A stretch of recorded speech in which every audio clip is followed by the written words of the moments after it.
Common minimum programme के सिलसिले में शिवसेना, एनसीपी और कांग्रेस की राब्ता कमेटी की पहली मीटिंग शुरू हो गई है। बांद्रा के एमिटी में ये मीटिंग हो रही है।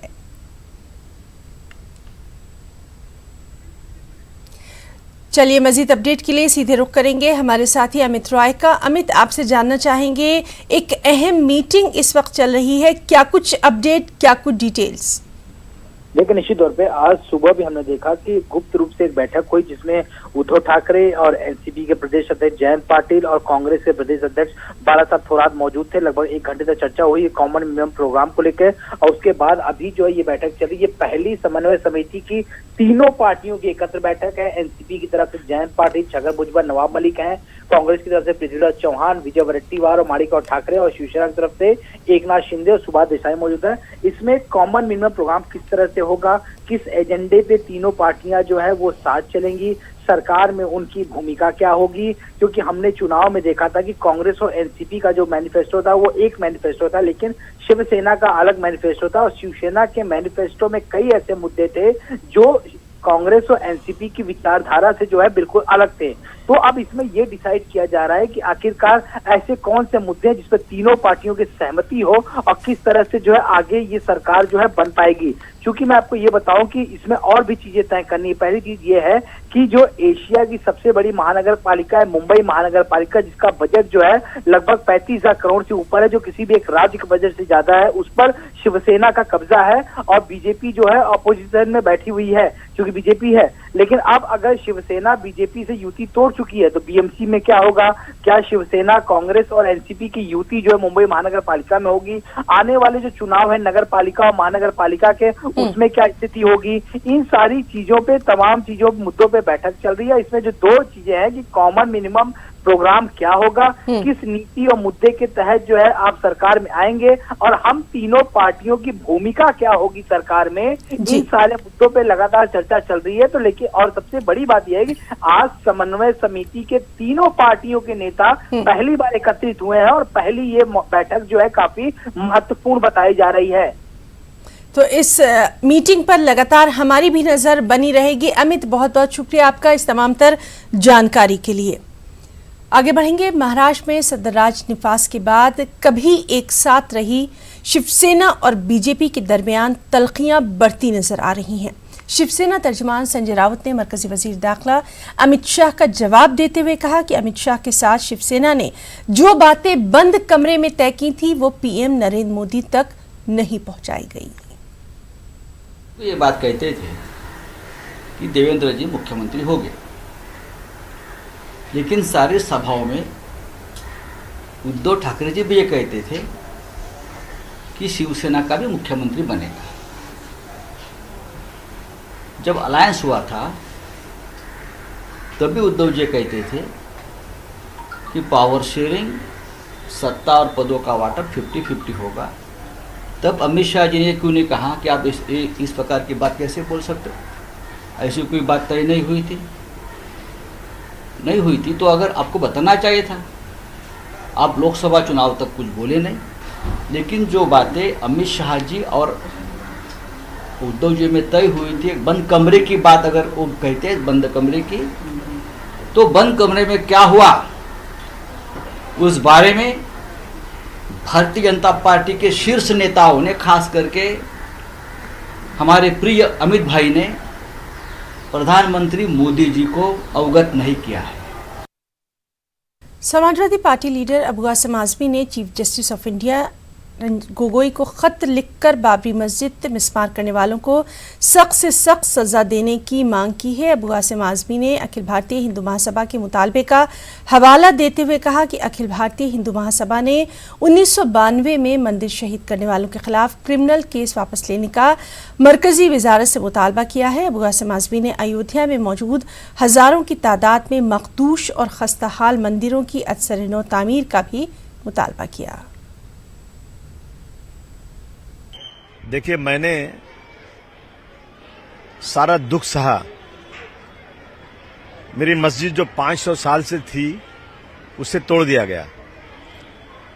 जज साहब ने कहा बार बार कि हम आस्था के बुनियाद पर कोई भी फैसला नहीं होगा, लेकिन मैंने गंगोली साहब का स्टेटमेंट पढ़ा मैंने जस्टिस कुलसे पाटिल का स्टेटमेंट पढ़ा, मैंने देश के बड़े बड़े विद्वानों का स्टेटमेंट पढ़ा, और ये सब कह रहे हैं कि इस जजमेंट में कहीं न कहीं मुसलमानों को धोखा हुआ है। मैं फिर भी मुस्कुराते हुए, अंदर से दुखी दिल से मैं इस फैसले को कबूल करने को तैयार हूं, क्योंकि मैं इस देश के कानून को मानता हूं।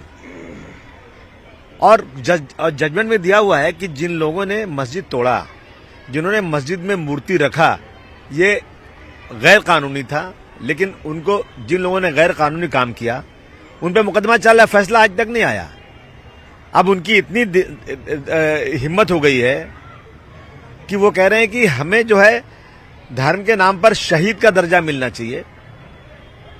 कोर्ट कहता है कि ये गलत काम हुआ है, ये एक इल्लीगल काम हुआ है, गुंडागर्दी से तोड़ा गया है, कोई कोर्ट के ऑर्डर से नहीं तोड़ा गया है।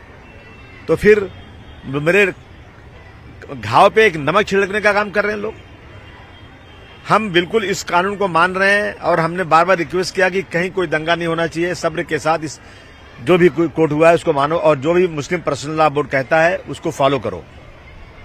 लेकिन जब इस तरह की चीजें आती हैं कि इतना हो गया कि होम मिनिस्टर को लेटर लिखा जा रहा है कि इनको शहीद का दर्जा दिया जाए, जो लोग बाबरी मस्जिद के केस में मारे गए, तो मैं कहना चाहता हूं कि ऐसे लोगों को जो लोग इस देश की भाईचारगी को मिटाने में लगे हुए हैं, ऐसे लोगों को सजाए मौत होना चाहिए, क्योंकि इन्हीं की वजह से इस देश में 40 दंगे हुए थे 6 दिसंबर को, और सिर्फ मुंबई में 2,500 लोग मारे गए थे, 5,000 करोड़ का नुकसान हुआ था।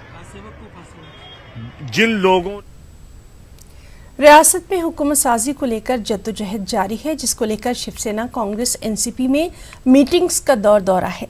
लेकिन इन सब को छोड़कर एनसीपी सदर शरद पवार आज से विदर्भ के 2 रोजा दौरे पर हैं। बेमौसम की बारिश की वजह से विदर्भ में फसलें खराब हो चुकी हैं। इसी को लेकर विदर्भ का किसान परेशान हाल है। खराब फसल और किसानों का हाल जानने के लिए शरद पवार सुबह नागपुर पहुंचे, वहीं से दौरे का आगाज किया। पवार ने वर्धा जिला, काटोल और दीगर इलाकों का दौरा किया। दौरे के दौरान शरद पवार ने संतरे के अलावा रबी की फसलों का भी जायजा लिया। ताहम दौरे के दौरान शरद पवार ने मीडिया से दूरी बनाए रखी। पवार जी किसानों के नेता हैं, किसानों के हमदर्द हैं, दिल में उनका दर्द रखते हैं। फसल के नुकसान में विदर्भ का दौरा करने आए हैं, क्योंकि वो जानते हैं कि इस देश में तब तक तूफान रहेगा जब तक भूखा किसान रहेगा। वो किसान को जानते हैं कि हिंदुस्तान तभी विकास करेगा जब किसान के घर में विकास होगा, और किसान के बेटे हैं, आपको मालूम है। इसलिए किसानों के दर्द को जानने के लिए विदर्भ में कदम रखे हैं, और इसको आप चाहे किसी तरह लीजिए।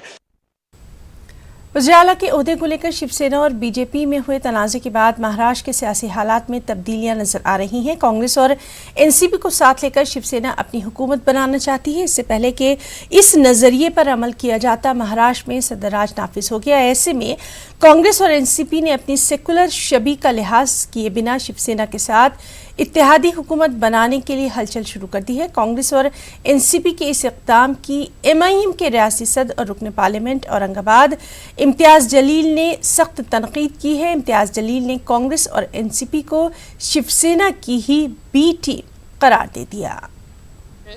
प्रक्रिया के अंदर एक बात हमको समझ में आई, जो हमारे बैरिस्टर असदुद्दीन अवैसी साहब कहते हैं कि क्या कांग्रेस, क्या राष्ट्रवादी, क्या सेना, क्या भाजपा, इनके रंग साफ अब नज़र आ रहे हैं। ये हमारे ऊपर इल्ज़ाम लगाते थे कि ये हम बी टीम है, अब ये किसकी ए टीम है करके ये साफ़ तरीके से अब सामने आ गया है मामला। तो हमारे ऊपर ये जो उंगलियां उठाई जाती थी, अब उनको यही जवाब देना पड़ेगा। हमारे ऊपर तो ये आरोप लगाते थे कि एक आमदार को हमने चुराए, तो पूरी सरकार बनाने के पीछे लगे हुए थे। एक चीज़ समझ में आ रही है कि सत्ता के लिए अब कोई आइडियोलॉजी रही नहीं है, कोई उसूल नहीं रहे हैं, कोई आदर्श नहीं रहा है। बस सत्ता में आने के लिए जो कोशिश चल रही है, हम तमाम मराठवाड़ा की रेलवे से मुताल्लिक़ मसाइल के हल के लिए आज इलाकाई सतह की अहम मीटिंग साउथ सेंट्रल के नांदेड़ डिवीजन दफ्तर में मुनक़िद की गई। मीटिंग में मराठवाड़ा के 11 में से 6 अरकान पार्लियामेंट ने शिरकत की। मीटिंग के दौरान तमाम सियासतदानों ने अपने अपने पार्लिमानी हलकों से मुताल्लिक़ रेल महकमे से जुड़े मसाइल पर बातचीत की और इन मसाइल को हल करने के लिए तजावीज़ रखी। अवामी नुमाइंदों की जानिब से की गई शिकायतों पर साउथ सेंट्रल रेलवे के जनरल मैनेजर और दीगर ऑफिसर्स ने सफाई दी और कहा कि जल्द ही इन शिकायतों को दूर करने के लिए मौसर कदम उठाया जाएगा। मालेगांव शहर में पावरलूम की वजह से होने वाली फिजाई आलूदगी पर एक मुफाद आमा की अर्जी नेशनल ग्रीन ट्राइब्यूनल कोर्ट में दाखिल की गई थी, जिस पर ग्रीन ट्राइब्यूनल ने आलूदगी कंट्रोल बोर्ड से मालेगांव में फिजाई आलूदगी की सर्वे रिपोर्ट तलब की है। एनजीटी ने अपने ताज़ा हुक्मनामे में इस सर्वे को 31 दिसंबर तक पेश करने को कहा है। इसी सिलसिले में महाराष्ट्र कंट्रोल बोर्ड आलूदगी ने पावरलूम से मुंसलिक अहम लोगों के साथ एक मीटिंग की और इंतबाह दिया कि वो कचरा जलाना बंद करें। इसलिए अब शहरी हुदूद में पावरलूम कारखाने जारी रखने के लिए पावरलूम मालिकान को आलूदगी कंट्रोल बोर्ड से इजाज़त लेनी होगी। मालेगांव शहर में हिंदुस्तान के पहले वज़ीर-ए-आज़म पंडित जवाहरलाल नेहरू की यौम पैदाइश पर चिल्ड्रंस डे मनाया गया। मालेगांव कॉरपोरेशन और तालीमी महकमे की जानिब से शहर के एटीटी हाई स्कूल से बच्चा मजदूरी को रोकने के लिए खास रैली का इनेकाद किया गया। इस रैली में स्कूली तलबा व तालिबात के अलावा ऐसे बच्चे भी शामिल रहे जो कि स्कूल से पढ़कर मजदूरी भी करते थे। रैली के बाद ऑफिसर्स ने बच्चा मजदूरी की रोकथाम के लिए बनाए गए कानून की मालूमात भी यहाँ दी।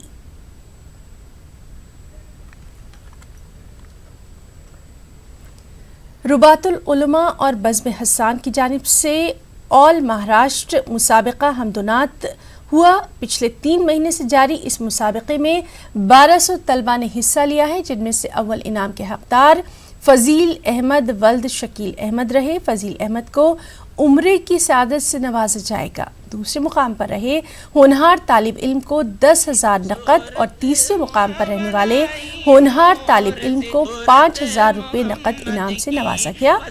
बज़्म हस्सान के जिम्मेदारों का कहना है कि टिकटॉक के इस दौर में तलबा और तालिबात को दीनी खतूत पर परवान चढ़ाने के लिए हमदुनात का ये सिलसिला शुरू किया गया है। इसके मुस्बत असरात सामने आ रहे हैं। इस मुसाबके में बेंगलुरु के मारूफ कारी मोहम्मद इरफान कासमी ने भी शिरकत की और अपनी हमदुनात से सामईन का दिल जीत लिया। आज तक गुलाबों में खुशबू उसकी आती है। आज तक गुलाबों में खुशबू उसकी आती है। प्यार तेरा न हो जिसका क़िबला नुमा, उस पे कैसे खुले फिर सबीले हुदा। तेरे नक्शे कदम पर चले तो मिले, तेरे नक्शे कदम पर चले तो मिले। इत्मीनानो सकीनत की नूरी रिदा, मेरे प्यारे नबी तुझ पे सब कुछ फिदा। मेरे प्यारे नबी तुझ पे सब कुछ फिदा। तू अमीरे हरम मैं फकीरे आजम, तू अमीरे हरम मैं फकीरे आजम। तेरे गुण और ये लब मैं तलब ही तलब, तेरे गुण और ये लब मैं तलब ही तलब। तू अता ही अता, तू कुजा मन कुजा, तू कुजा मन कुजा, तू कुजा मन कुजा। मुंबई से मुत्तसिल डोंबिवली इलाके में एक सनसनीखेज मामला सामने आया। दीपक नामी नौजवान ने पड़ोस में रहने वाली बीएससी की तालिबा को घर में अकेला देखकर वो घर में दाखिल हुआ। उसकी इस्मत दरी करनी चाहिए, लेकिन अपने नापाक इरादों में कामयाब न होने पर और लड़की की जानिब से लोगों में शिकायत करने पर रुसवा होने के डर से तालिबा का गला दबाकर कत्ल करके फरार हो गया। सख्त मशक्कत के बाद पुलिस ने उसे गिरफ्तार किया। कल्याण से खबर है, जहां सीएसटी की जानिब से जाने वाली ट्रेन जैसे ही मुंबरा पहुंची, इसी दौरान ट्रेन में सवार एक पॉकेट मार ने एक मुसाफिर का पर्स छीन लिया। स्टेशन पर कूदकर भागने लगा, जिस पर मुंबरा प्लेटफॉर्म पर तैनात रेलवे पुलिस एहलकारों ने मुस्तैदी दिखाते हुए इस मुलजिम को पकड़ लिया। इसके कब्जे से छीना हुआ पर्स भी उस मुसाफिर को वापस कर दिया गया।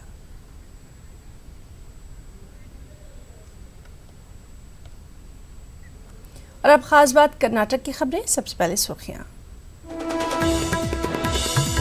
कांग्रेस के साबिक लीडर आर रोशन बेग को बड़ा झटका। बीजेपी ने आखिरी मरहले में पार्टी में शामिल करने से किया इनकार। पार्टी के सीनियर लीडरों और आरएसएस से नहीं मिली मंजूरी। कर्नाटक में लोकल बॉडीज के नताइज का ऐलान। मिले जुले नताइज आए सामने। कुछ बॉडीज पर कांग्रेस, कुछ पर जेडीएस और कुछ पर बीजेपी का कब्जा। कुछ मुकामात पर मखलूत नताइज।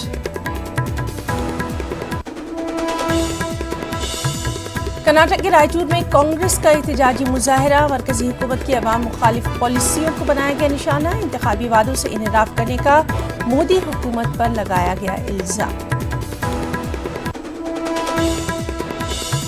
और बेंगलुरु की खानकाह तुराबिया के तहत जश्न ईद मिलादुन्नबी की तक़रीब का इनेकाद। मुख्तलिफ मज़ाहिब के रहनुमाओं की शिरकत। समाज में अमन व इत्तेहाद के क़याम का दिया गया पैगाम।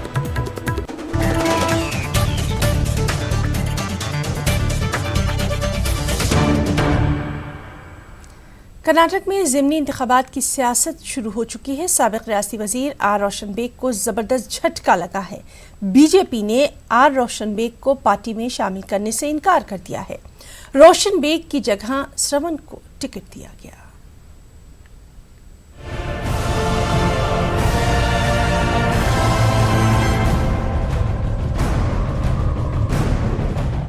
सुप्रीम कोर्ट का फैसला आने के बाद कर्नाटक में बाई इलेक्शन की सियासत शुरू हो चुकी है। 5 दिसंबर को रियासत के 15 असेंबली हलकों में ज़िमनी इंतखाबात होने वाले हैं। वज़ीर आला येदियुरप्पा की मौजूदगी में 14 नाअहल एमएलएज ने बीजेपी पार्टी में शमूलियत अख्तियार की। नाअहल अरकान में साबिक़ रियासती वज़ीर रोशन बेग भी शामिल है, लेकिन आखिरी मरहले में बीजेपी ने रोशन बेग का साथ छोड़ दिया। बीजेपी ने आईएमए घोटाले को वजह बताकर ना ही इन्हें पार्टी में शामिल किया और ना ही इन्हें टिकट दिया। जराये के मुताबिक बीजेपी हाईकमान और आरएसएस ने रोशन बेग की शमूलियत को मंजूरी नहीं दी। मुस्लिम तंजीमों और दानिश्वर कहते हैं कि बीजेपी ने समाज के एक बड़े लीडर की तौहीन की है। मौजूदा हुकूमत है बीजेपी की, उनकी पॉलिसी ये है, ऐसा महसूस होता है कि मुसलमानों की उनको जो है ज़रूरत नहीं है, इसलिए कि कहीं भी मुसलमानों को टिकट नहीं दिया गया है। और ये महसूस करते हैं, उनको इस बात का एहसास भी है कि मुसलमानों के वोट के बगैर वो जो हुकूमत में आ गए और ये साबित भी कर दिए कि हमको मुसलमानों के वोट की ज़रूरत नहीं है। और ये जो फैसला है रोशन बेग साहब को शामिल नहीं करना, एक तरह से जो है मुस्लिम खाइक की बेइज्जती है। और बीजेपी ने अपना असली चेहरा जो है सबके सामने जाहिर कर दिया कि मुसलमान लीडरों की और मुसलमान वोटों की हमें ज़रूरत नहीं है। कि भारतीय जनता पार्टी कभी भी एक्टिव पॉलिटिक्स में, चाहे एमएलए हो, एमपी हो, लोकसभा में हो या असेंबलीज़ में हो, मुसलमानों को नहीं लाना चाहती हो। ये तो साफ जाहिर है। और आप पिछले इसमें देख रहे हैं, अब हमारा माइनॉरिटी मिनिस्टर भी चौहान है। तो ऐसे हालात में आप कैसे उम्मीद रख सकते हैं कि भारतीय जनता पार्टी किसी को एक एमएलए की टिकट देगी या एमपी की टिकट देगी? यहाँ तक कि नकवी साहब को भी, जो यूनियन मिनिस्टर है, उनको भी राज्यसभा से लिया गया है, ना कि लोकसभा से। लेकिन ये एक बहुत बड़ी एग्जाम्पल है कि जब आप कोई पार्टी से उभर के एक बहुत बड़े लीडर बनते हैं, रियासती लीडर बनते हैं, आप उसके साथ जुड़कर कौम की और पूरे रियासत के लोगों की खिदमत करना था। लेकिन इन्होंने कुछ अपने अपॉर्चुनिस्ट आइडिया की वजह से वो बीजेपी जाना चाह रहे थे, उन्होंने रेजिग्नेशन दे दिया, वो नाखुश थे। बहरहाल रोशन बेग को छोड़कर तमाम नाअहल एमएलएज का बीजेपी ने इस्तकबाल किया है। वज़ीर आला येदियुरप्पा ने कहा कि ज़िमनी इंतखाबात में बीजेपी को कामयाबी हासिल होगी। वहीं अपोजिशन लीडर सिद्धरमैया ने कहा कि अवाम नाअहल एमएलएज को सबक सिखाएंगे। ದೇವರ ಮೆಚ್ಚೋರಿತಿನಲ್ಲಿ ಎಲ್ಲ ರೀತಿಯ ಸಹಕಾರ ತನು ಮನ ಧನದಿಂದ ಅವರ ಗೆಲುವಿಗೆ ನೀವು ಕಾರಣಕರ್ತರಾಗಬೇಕು। ಡಿಸ್ಕ್ವಾಲಿಫೈಡ್ 10th ಶೆಡ್ಯೂಲ್ ಪ್ರಕಾರ disqualified, they are not MLAs, disqualified MLAs. ಈಗ ಅವರಿಗೆ ಆ ಕಳಂಕ ಒತ್ತುಕೊಂಡು ಜನರ ಬಳಿಗೆ ಹೋಗಬೇಕು। 15 असेंबली हलकों के ज़िमनी इंतखाबात के पेश नज़र बीजेपी ने 14 उम्मीदवारों की फहरिस्त जारी की है।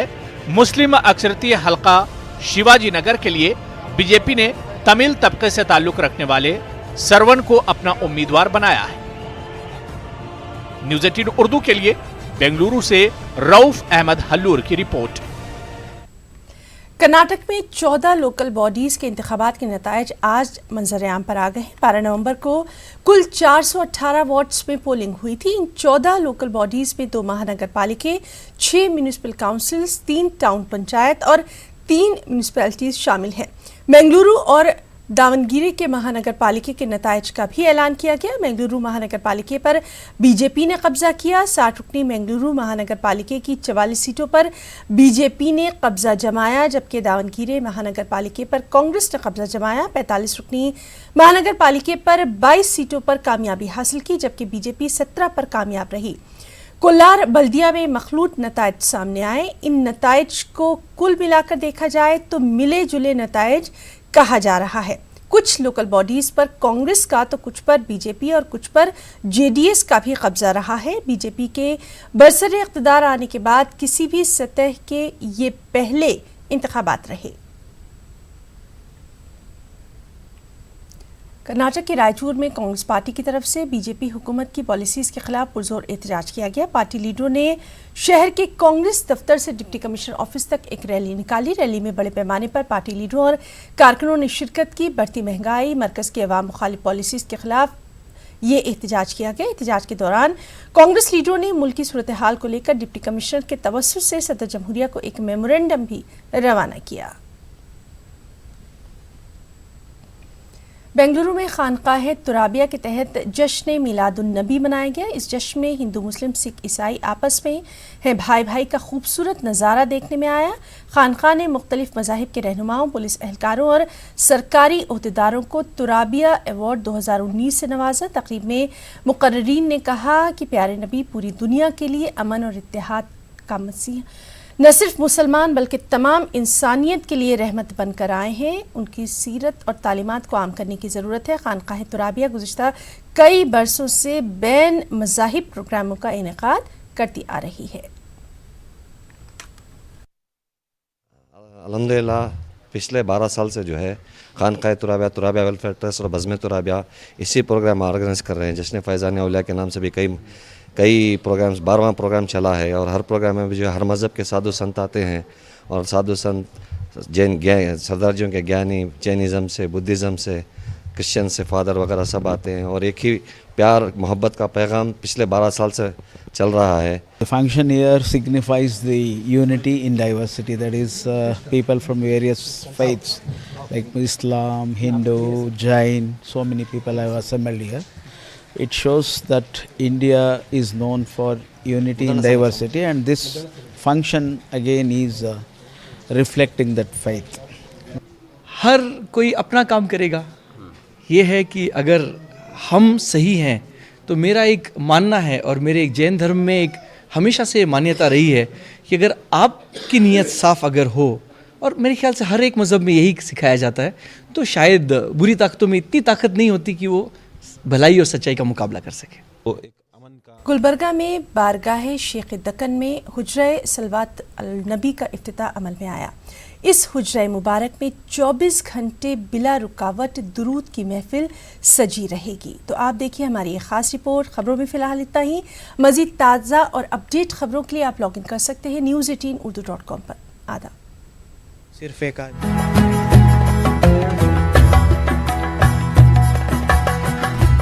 हज़रत शेख सिराजुद्दीन जुनैदी अलमारूफ शेख दक्कन के आस्ताने को खानकाही निज़ाम में एक ख़ास मकाम हासिल है। इस आस्ताने की जानिब से कई एक रफ़ाई काम भी अंजाम दिए जाते हैं। शेख दक्कन के आस्ताने को इस बार एक और सआदत नसीब हुई है। दरगाह शरीफ के अहाते में ही हुज्रा सलवात अलन नबी कायम की गई है। एक बावकार तकरीब में उलमा इकराम, मशाइखीन इज़ाम, सज्जादगान की मौजूदगी में इस हुज्रा सलवातुन नबी सल्लल्लाहु अलैहि वसल्लम का इफ्तिताह अमल में आया। जगह है ये वो पाक हुजरा है जहाँ पर 24 घंटे मेरे आका रहमत आलम सल्लल्लाहु अलैहि वसल्लम की बारगाह अक़दस में दरूद पाक का नजराना पेश किया जाएगा।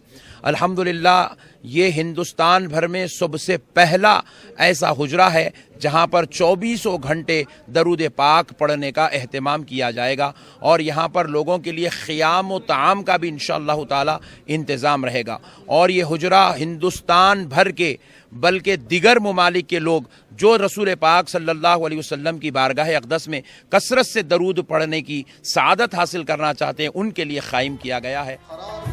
मारूफ आलिम दीन अल्लामा ताहिरुल क़ादरी ने पड़ोसी मुल्क में दुनिया का पहला हुजरा सलवातुन नबी अलैहिस्सलातु वस्सलाम कायम किया है। यहाँ पर भी कोई क़ैद बंद नहीं होगी। सिर्फ सिलसिले जुनैदिया के लिए ये हुजरा नहीं है, बल्कि हर सिलसिले वाला, हर सिलसिले के मशाइख, हर सिलसिले के खुलफा अपने मुरीदीन मुतवस्सिलीन को हुजरे दुरूद में दुरूद ख़्वानी के लिए ज़रूर ज़रूर भेज सकते हैं और सरकार दो जहां वसल्लम की बारगाह का क़ुर्ब हासिल कर सकते हैं। तो लिहाजा तमाम को से मैं गुजारिश करता हूं कि ज़रूर ज़रूर इस हुजरे का हिस्सा बन जाएं। मैं तमामी देखने वालों से गुजारिश करता हूं कि इस बात को ज़्यादा से ज़्यादा आम करें, अपने दोस्त अहबाब को इस बात की इत्तला दें कि गुलबर्गा शरीफ में हुजरा दुरूद व सलाम कायम है।